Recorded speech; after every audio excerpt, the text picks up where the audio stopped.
4 துண்டு பிரெட் கூடவே 3 முட்டை சேர்த்து பேக்கரியில கிடைக்கிற ஒரு சூப்பரான ஸ்வீட் தான் நாம இன்னைக்கு பார்க்க போறோம்.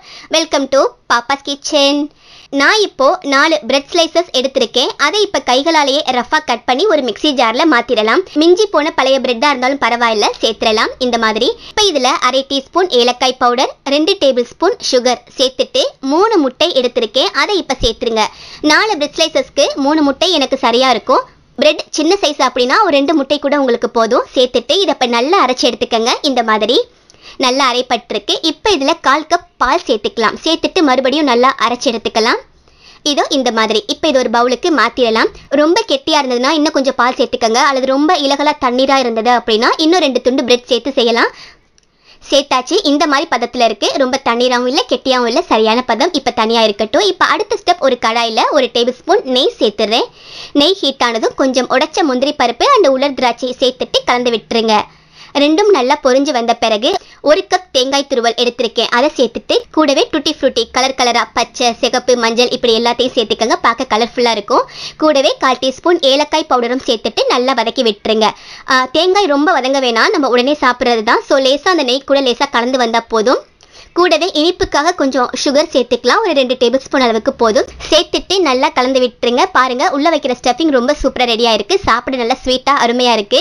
இந்த மாதிரி நல்லா கலந்து வந்த பிறகு ஸ்டவ் ஆஃப் பண்ணிட்டு தனியாக எடுத்து வச்சிருங்க. இப்போ அடுத்த ஸ்டெப் நம்ம செய்ய போகிறோம். 2 விதமாக செய்யலாம். முதல்ல ஷார்ட் அண்ட் ஸ்வீட்டாக ஒரு மெத்தட் பார்த்துடலாம். இந்த மாதிரி நான்ஸ்டிக் தாளிப்பு கரண்டியில் கொஞ்சமாக நெய் சேர்த்துட்டு நம்ம கலந்து வச்ச பிரெட் அண்ட் முட்டை கலவை இருக்குல்ல, அதுல இருந்து 1/2 குழிக்கரண்டி அளவு சேர்த்துருங்க. சேர்த்துட்டு நம்ம செஞ்ச அந்த தேங்காய் பூரணம் இருக்குல்ல, அதுல இருந்து 2-3 ஸ்பூன் உள்ள வச்சுட்டு மறுபடியும் மேலே கொஞ்சமா அந்த பிரெட் மாவு இருக்குல்ல, அதை சேர்த்துருங்க. சேர்த்துட்டு குறைவான தீயிலேயே கீழ்பாகம் வெந்து வந்ததும் திருப்பி போட்டு 2 பக்கமும் நல்லா வேக வச்சு எடுத்துக்க போறோம். இது வந்து மொத்தமா ஒரு பெரிய சைஸ் பன்ல, ஸ்வீட் பன் கிடைக்கும்ல, டூட்டி ஃப்ரூட்டி பன், அந்த மாதிரி பெரிய ஷேப்ல கிடைக்கும். இது வேணாம் அல்லது தாளிப்பு கரண்டி உங்ககிட்ட இல்லைன்னா நீங்க குட்டி குட்டியா செய்யறதுக்கு நார்மலா நம்ம வீட்டில் உள்ள குழிப்பணியாரம் பேன் இருக்குல்ல, அதுல கூட நீங்க செய்யலாம். எல்லா குழியிலையும் கொஞ்சம் நெய் சேர்த்துட்டு கொஞ்சம் கொஞ்சமா 1/2 குழி அளவுக்கு அந்த பிரெட் அண்ட் முட்டை கலவை மாவு இருக்குல்ல, அதை சேர்த்துருங்க. சேர்த்துட்டு மேலே ஒவ்வொரு ஸ்பூன் அந்த தேங்காய் மிக்ஸ் பூரணம் இருக்குல்ல, அதை சேர்த்துடலாம். அதுக்கு மேலேயும் கொஞ்சமா மாவு சேர்த்து வேக வச்சு எடுக்க போறோம். நார்மலா குழிப்பணியாரம் வேக வச்சு எடுப்போம்ல, அது மாதிரி தான். உள்ள அந்த தேங்காய் டூட்டி ஃப்ரூட்டி பூரணம் இருக்குல்ல, அதை ஸ்டஃப் பண்ணியிருக்கனால சாப்பிட ரொம்ப சூப்பரா இருக்கும். குறைவான தீயிலே மூடி வச்சு திருப்பி விட்டு நல்லா வேக வச்சு எடுத்துக்கங்க.